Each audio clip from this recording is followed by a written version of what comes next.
débat ne vienne. Le Togo vient de loin, mais pas plus loin que Sinkasé. Je l'ai retenu aussi. Et donc c'est sur cette phase que je vais passer la parole à M. Aïda pour qu'il puisse nous décrypter en tant qu'expert en politique et en démocratie, qu'il nous décrypte le contenu de ce document et qu'il insiste surtout sur la portée politique de ce document pour les Togolais. M. Aïda. Et le prétexte des discussions de cet après-midi, c'est la laisse pastorale des évêques du Togo. Ces grands concitoyens, très bien formés très souvent, et qui, sous votre contrôle, je le dis, savent souvent ce dont ils parlent. Et très souvent ne disent pas tout ce qu'ils pensent, comme le sage l'a bien préconisé. Et dans cette lettre épiscopale, ils ont fait référence au pape Jean XXIII qui, déjà à la veille de l'indépendance du Togo, a adressé une lettre à ce peuple en lui recommandant de collaborer dans la prospérité, de faire en sorte que la communauté nationale vive bien et que le Togo puisse, en prospérant au sein de cette communauté, devenir une nation qui existe de façon identitaire. C'est l'une des premières symboliques que j'ai relevées dans cette lettre épiscopale. La deuxième, c'est la date à laquelle elle est rendue publique. Le 6 avril, donc 27 avril, la veille du 56e anniversaire de l'indépendance de notre pays. Les évêques ont choisi à dessein cette date pour marquer l'esprit des citoyens que nous sommes et nous interpeller sur un certain nombre de questions d'intérêt commun. Quelles sont les motivations de ces évêques? C'est la question légitime qu'on peut se poser. Ils disent que notre pays semble se désintéresser de certaines questions brûlantes. Je viens de les citer là.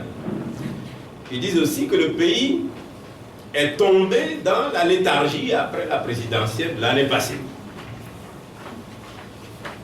C'est leur devoir, en tant que chef des ministres du culte, de rappeler à leurs fidèles et au peuple ce qu'ils considèrent comme étant des priorités que nous serions en train d'ignorer.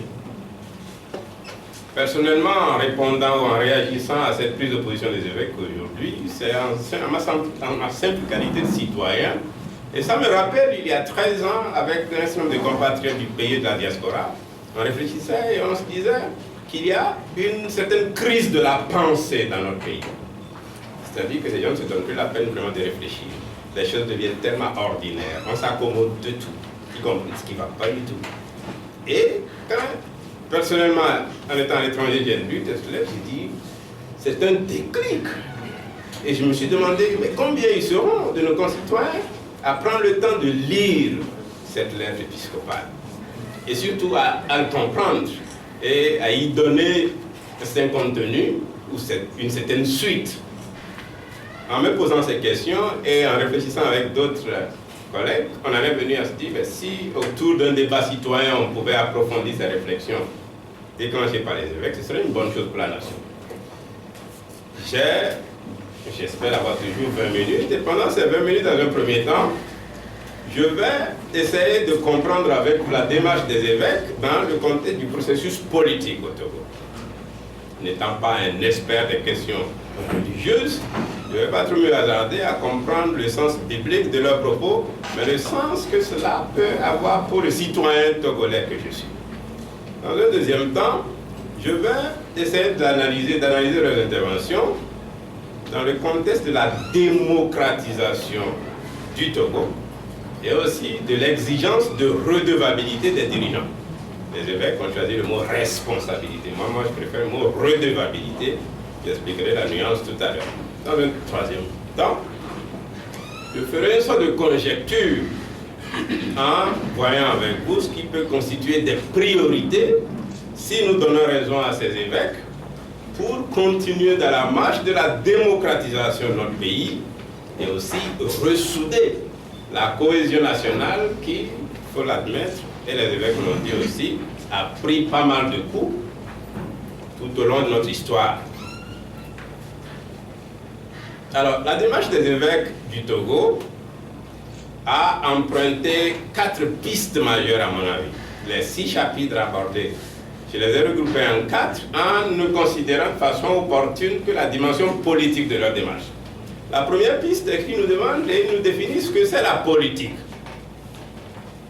La deuxième piste, ils se prononcent contre une nationalisation de l'indifférence, comme le professeur Kwakouvi l'a si bien rappelé à l'instant. La troisième piste concerne ce qu'ils adressent à nos politiciens. Moi, dans mon travail de quotidien, je parle de nos politiques, souvent parce que les politiciens ont pris une connotation tellement négative. À nos politiciens, assumer chacun sa responsabilité. Et la quatrième et dernière piste, l'indépendance effective, une lutte permanente. Voilà des évêques du Togo, donc, citoyens parmi les plus érudits de notre nation, qui prennent position sur une question d'intérêt public. Ils se prononcent sans complaisance sur ces questions-là. Et le font à un moment précis de la vie de notre nation, et ne l'ont pas fait de manière fortuite, je l'ai dit à l'instant. Ils l'ont fait dans le souci de provoquer auprès des dirigeants de ce pays et des citoyens et citoyennes de la République une certaine réaction. Et c'est pour cela que, sous vos contrôles, j'aimerais saluer la présence parmi nous des Togouis et de certains chefs de partis politiques qui nous font vraiment l'honneur de répondre à cette invitation pour ce premier débat citoyen. Nous saluons vraiment cette considération. Les évêques ont donc eu le mérite d'ouvrir un débat.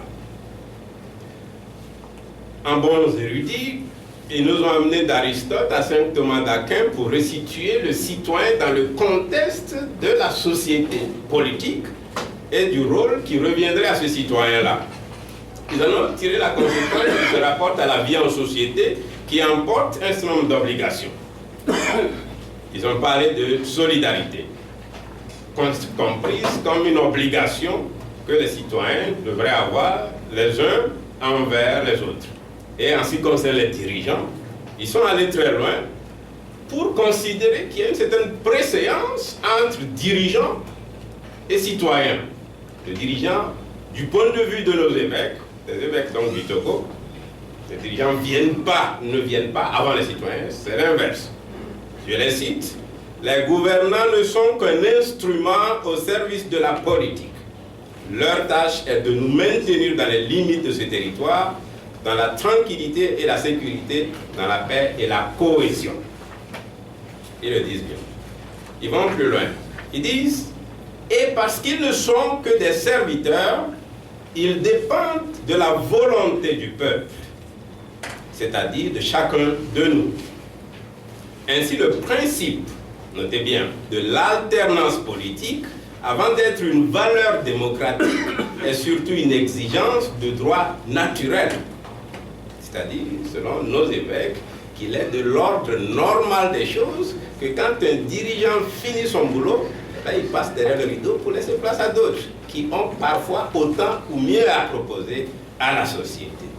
Et donc, cela ne nous relève pas parce que c'est écrit dans une constitution, ou bien parce qu'il faut bien que d'autres aussi trouvent du boulot à la tête de la République, mais parce que c'est dans l'ordre naturel des choses qu'une seule personne ne s'accapare pas le pouvoir dans la cité. C'est les évêques qui le disent. Ces célèbres successeurs de nos apôtres. Ils poursuivent ainsi, précisément parce que les gouvernants sont à notre service, il est légitime de les remplacer quand nous estimons qu'ils ne remplissent plus leur mission ou qu'ils ont atteint une limite qui ne leur permet ou ne leur permettrait plus de bien remplir cette mission. La question qu'un Togolais normal se pose dans ces conditions, c'est de dire, est-ce que dans le mécanisme institutionnel normatif de notre République, cette chose naturelle est possible? Et que ce citoyen n'a pas peur de son nombre, il répond légitimement oui ou non.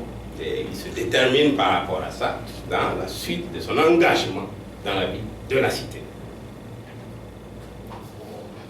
Alors, cette lettre épiscopale a fait un certain nombre de références à des engagements pris par des acteurs politiques togolais à un certain moment de notre histoire. Et les plus récents engagements datent de la veille de l'élection présidentielle. Ils se sont référés aussi à des engagements qui sont relatifs à la CVJR. Vous connaissez mieux que moi, je n'y ai pas participé. La référence aussi à la question de la justice judiciaire et une autre au processus de décentralisation.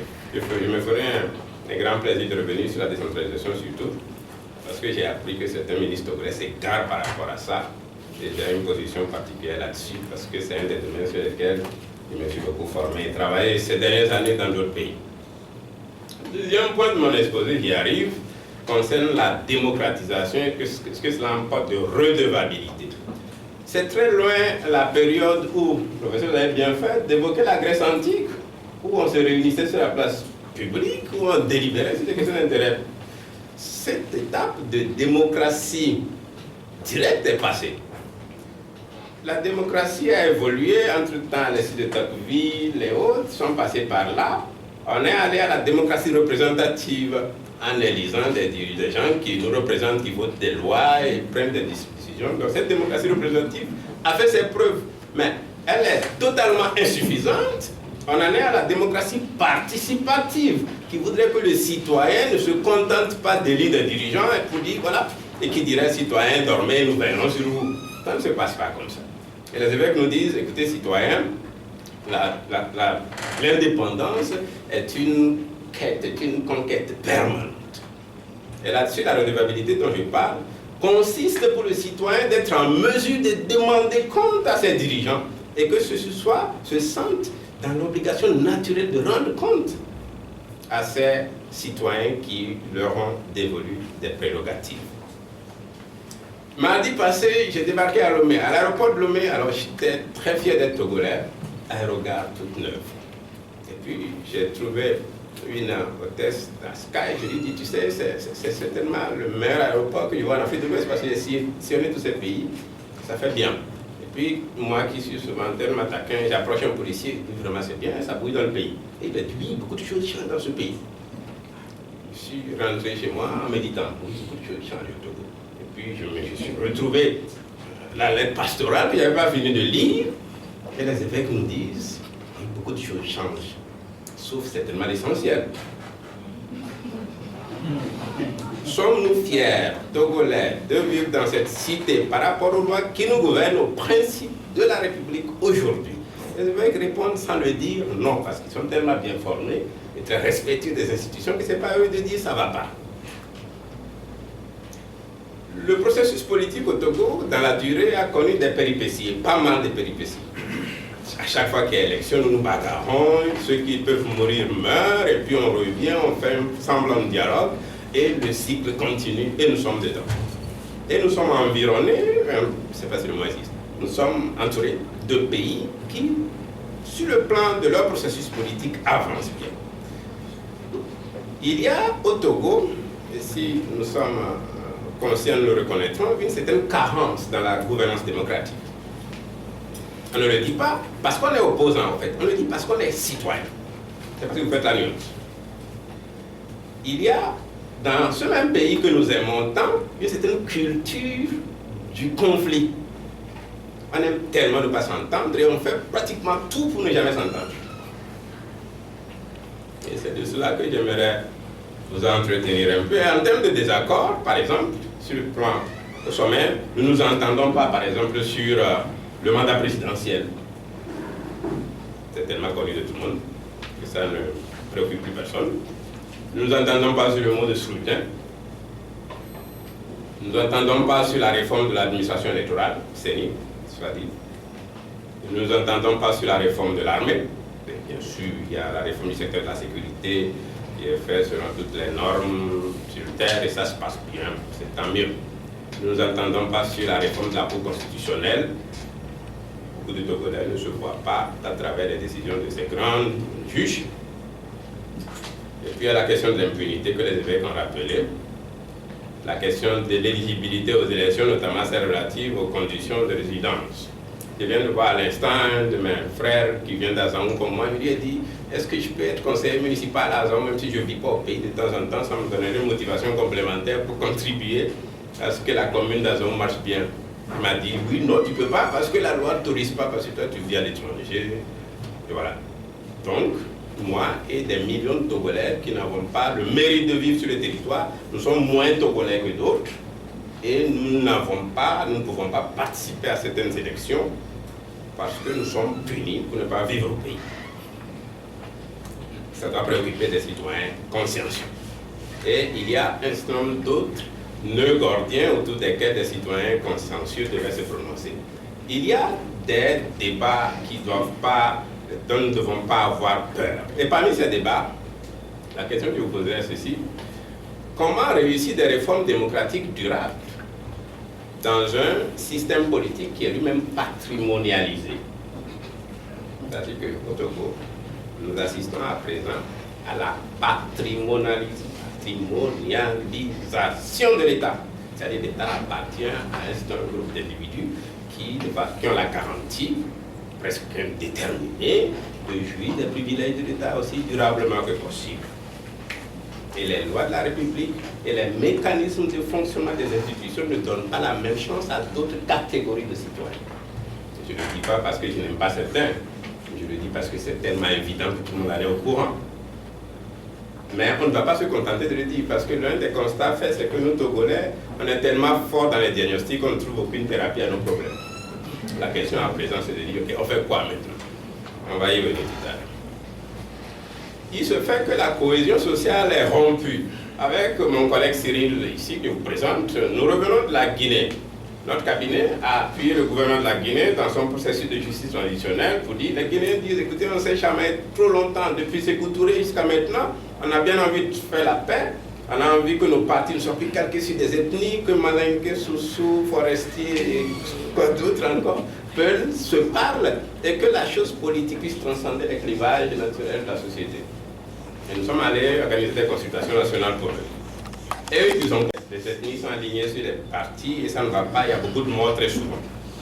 Et il se fait que nous sommes allés là-bas en tant qu'experts et que au Togo aussi, il y a eu une commission vérité, justice, réconciliation.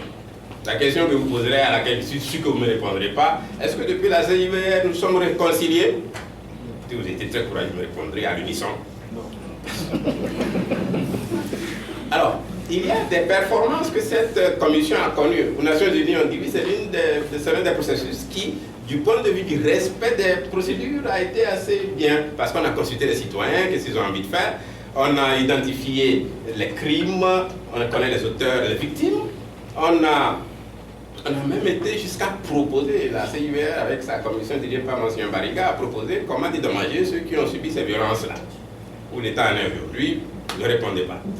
Alors, par rapport à ça, moi je crois qu'il y a une certaine cosmétique que l'État met sur un certain nombre de sujets de préoccupation nationale. C'est-à-dire on fait semblant d'avancer, même si on n'avance pas, bon, on passera à autre chose et puis ces citoyens qui aiment dormir, de toute façon ils ne reviendront pas là-dessus.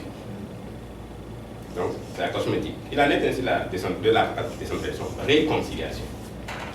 Ah, quels sont les indicateurs par rapport auxquels on saurait si les Togolais sont réconciliés ou pas? Le Togolais du Nord voit celui du Sud comment aujourd'hui?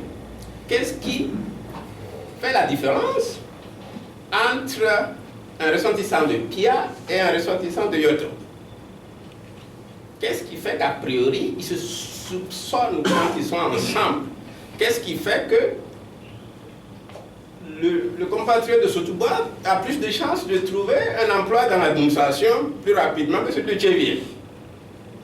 Il y a un certain nombre d'évidences par rapport auxquelles il faut bien considérer, ok, à partir de quand nous considérons que notre vouloir vivre collectif est effectif et que nous aimons bien le Togolais et que nous aimons cette société du mieux qu'elle se présente.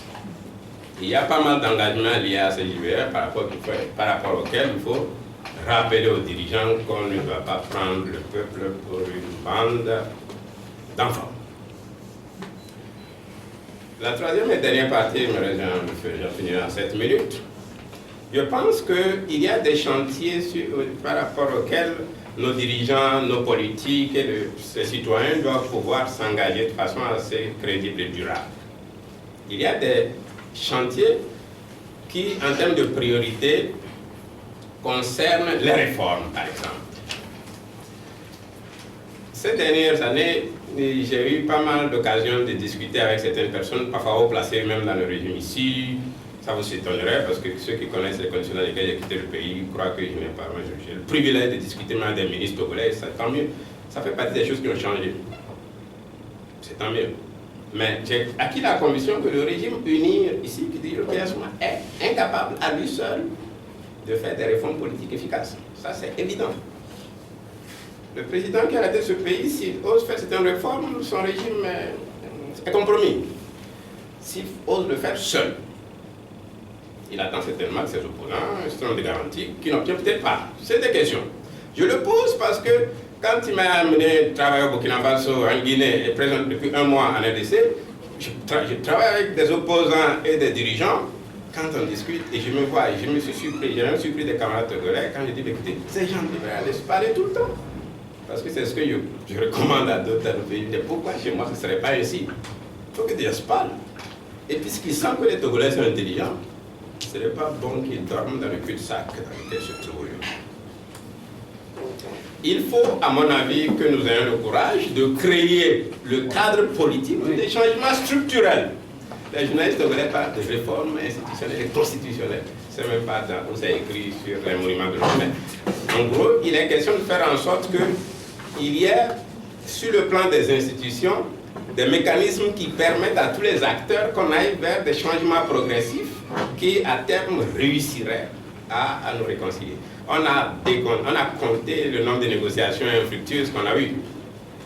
Pourquoi des gens, des hommes et des femmes intelligents, n'auraient pas à chacune de ces étapes au moins engrangé un minimum de compromis pour au moins considérer aujourd'hui qu'on est à un niveau de performance où on peut espérer que demain sera meilleur que la veille. Je crois que ce sont ces questions-là qui devraient interpeller les citoyens que nous sommes. Et par rapport aux réformes, moi la priorité numéro 1 que je vois concerne le système électoral. Il faut bien, nous avons envie de choisir des dirigeants, ceux qui vont animer les institutions de la République. Il faut que ça se règle. Ça commence par qui, ça commence où, ça se termine où?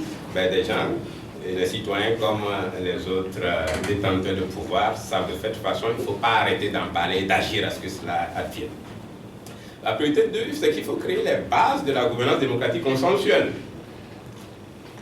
Il y a un mois et demi, je passais par ici, puis par un certain concours de circonstances, j'ai téléphoné au ministre Yark, il m'a reçu, je lui ai dit qu'est-ce que M. Randolph cherche dans sa prison là-bas. Et puis on s'est parlé, on a fait une petite médiation, il nous a promis que les choses vont avancer, et c'est avancé dans le bon sens. J'ai reçu beaucoup d'appels d'ici, des coups de fil, des mails et autres. Même un ami de Washington m'a appelé pour dire, Dani, il paraît que tu travailles maintenant pour le régime. Je l'ai rassuré que le régime n'a pas de moyens pour me payer. Mais en définitive, je crois que les gens qui sont en face sont attentifs à un certain nombre de démarches si on les considère. Le braquage, on vous braque, on vous insulte, ça ne donne pas de résultat. Et quand j'ai fini de voir, j'ai couru voir M. Fabre, chef de file de l'opposition, c'est une grande institution de la République. Vous devez respecter ce monsieur. Il anime une institution importante. Je ne sais pas s'il en est conscience, ne lui en parlez pas. Mais il faut qu'en face du pouvoir, on ait un groupe d'acteurs qualifiés qui comprennent les enjeux politiques du moment, qui fassent des propositions et rassurent les gens d'en face. Il faut que des gens aient le courage d'apprendre à connaître la République dans son organisation, que des gens apprennent à connaître les priorités des Togolais aujourd'hui en termes de changement. Le changement dont on parlait en 90, 5 octobre, c'est dont on parlait à la première élection législative en 94, c'est dont on a parlé dans toutes les élections présidentielles qui n'ont pratiquement rien changé. Ces changements changent périodiquement, les priorités ne sont pas les mêmes. Comment se fait-il que les Béninois, les Ghanéens et les Burkinabés, qui sont nos voisins, ont l'air d'être plus intelligents, plus malins que nous? Pourquoi ils arrivent à négocier des espaces? Pourquoi Monseigneur Paul Bireaud, qui est à la une de l'actualité aujourd'hui, quand il était président de la conférence du Togo, quand il a dirigé au commissaire du Conseil de la République, n'a pas eu la même sagesse qu'un monseigneur de Sousa au Bénin, par exemple, qui, quand c'est chaud à la conférence, trouve l'occasion d'éteindre le feu le lendemain, pour que Grégoire accepte en ce moment de faire un changement. C'est pour dire aux représentants de l'Église catholique, ici, une lettre épiscopale, c'est bon, mais ça ne suffit pas. L'Église catholique a une lourde responsabilité dans l'histoire du Togo. Et il ne faut pas se contenter de nous satisfaire d'une lettre pastorale. S'il y a en face de moi les évêques, évidemment, je leur dirai la même chose, en espérant évidemment qu'ils ne vont pas m'excommunier.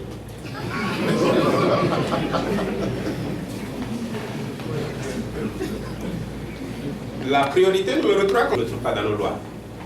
Beaucoup de citoyens n'ont pas envie d'être devant un juge parce qu'ils savent d'office que la décision ne se mènera pas dans le sens de la loi. La gouvernance économique aussi, beaucoup de citoyens ne se sentent pas des fruits de la croissance IANA. Le peu qu'on a, est-ce que c'est bien réparti? Les évêques l'ont dit largement. Et il faudrait qu'on ait le courage de le reconnaître et d'avancer, de faire en sorte que la gestion publique soit assainie sur le plan de l'économie et des finances. Maintenant, la priorité concernant la décentralisation, la gouvernance locale, peut-être la nuance dans les deux notions, c'est que j'avais appris qu'il y a un ministre qui, il n'y a pas si longtemps, avait en charge le processus de décentralisation, aurait dit que le Togo n'était pas prêt pour la décentralisation. Ça fait penser à Chirac qui a parlé de l'Afrique qui ne serait pas prête pour la démocratie aussi à ce moment. Et maintenant, on sent que le gouvernement bouge vers la décentralisation. S'il fallait parler de ce sujet en 2 minutes, c'est qu'on a l'impression que le gouvernement togolais ne comprend pas lui-même d'abord ce que c'est la décentralisation. Et très souvent, quand vous étudiez le processus politique, vous constaterez que quand un processus démocratique sur le plan institutionnel a échoué, la décentralisation échoue automatiquement. On ne peut pas décentraliser une nation, un territoire où l'aménagement du territoire, la répartition des pouvoirs entre l'État central et les entités décentralisées, en termes de compétences, en termes de capacités, ce n'est pas réglé. La preuve, les débats autour des futures communes du Togo aujourd'hui, quand vous demandez aux spécialistes du gouvernement qui ont érigé en commune certaines entités territoriales, ils vous convaincront difficilement sur ce qui les a motivés entre des agglomérations. On dit celle-ci sera la commune, celle-ci ne sera pas la commune, par exemple. En gros, il revient à dire que il faut pas, la décentralisation n'est pas un phénomène politique uniquement. C'est un phénomène qui est assez composite et qui comporte des dimensions évidemment politiques, administratives, fiscales, financières et autres. Et on doit prendre le temps, on en a pris déjà plus de 30 ans à ne rien faire sur le plan de la décentralisation, certes, mais de s'assurer que l'État a pris la mesure qu'avant les élections locales, qui ne permettent que de désigner ceux qui animent donc les conseils municipaux, eh bien que les dispositifs, dans un petit territoire comme le Togo, les dispositions soient prises pour qu'on ne crée pas de petits fantômes d'entités territoriales qui ne serviront à rien, plutôt qu'à compliquer l'existence des administrés.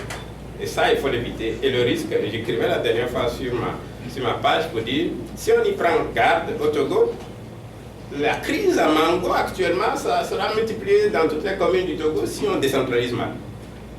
Et ça, quand vous aurez en face de vous les décideurs nationaux, il faut le leur dire. Le deuxième grand chantier, il y a une grande distance entre l'État et les citoyens. Des gens subissent la gouvernance. Ils ne la vivent pas. Ils n'y participent pas comme il faut. Alors, l'objectif qu'il faut se fixer là-bas, c'est de solder durablement les contentieux du passé. Le chantier 1 consiste à faire le point sur notre histoire commune.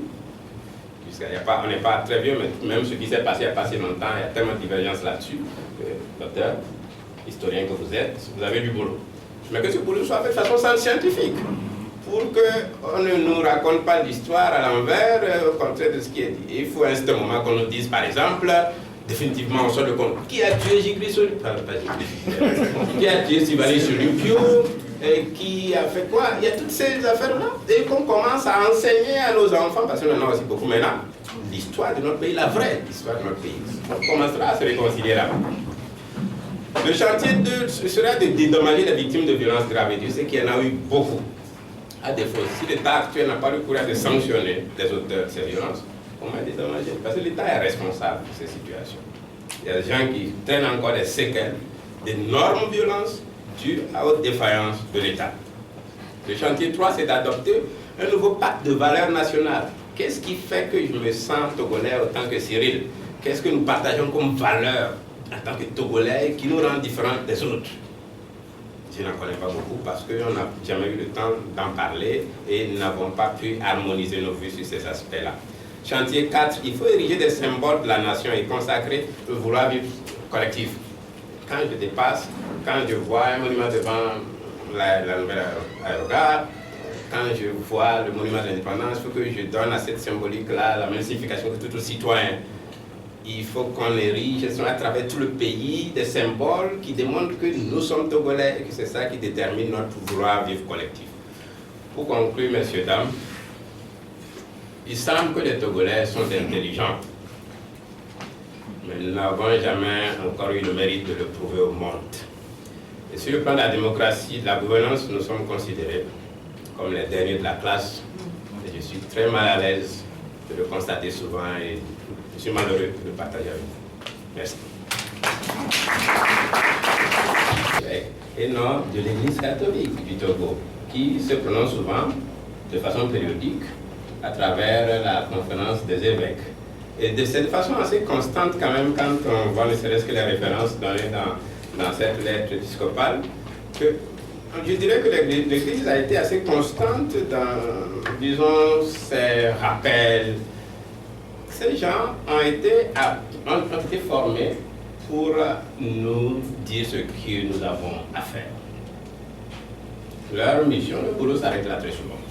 Ils n'ont pas d'autres moyens de faire bouger les choses. L'Église, quand un de ses membres dirige la conférence nationale, c'est avec l'autorisation, c'est supérieur que Vatican. Mais il ne décide pas de ce que les gens qui sont rassemblés dans une salle doivent faire ensemble. Je ne suis pas habilité à parler de ce qui va se passer après. Quand je passais par Lomé il y a 3 jours, j'ai eu la chance de parler avec Monseigneur, le président de la conférence épiscopale, pour lui parler de ces débats citoyens. Évidemment, il dit, c'est bien que vous ayez un débat autour de ça, mais ni un prêtre, ni un évêque ne peut être de vos côtés. Et c'est normal. La preuve en est que c'est envoyé aux fidèles et à toute la nation, aux hommes et femmes de bonne volonté. Point final. Mais ce qui me rassure, cher ami, c'est que, regardez cette salle, c'est plein de monde. On attendait une 50aine de personnes. Nos concitoyens sont attentifs à tout ce qui peut les interpeller. Les Togolais ont envie de bouger. Ils ont envie d'être plus heureux dans la République.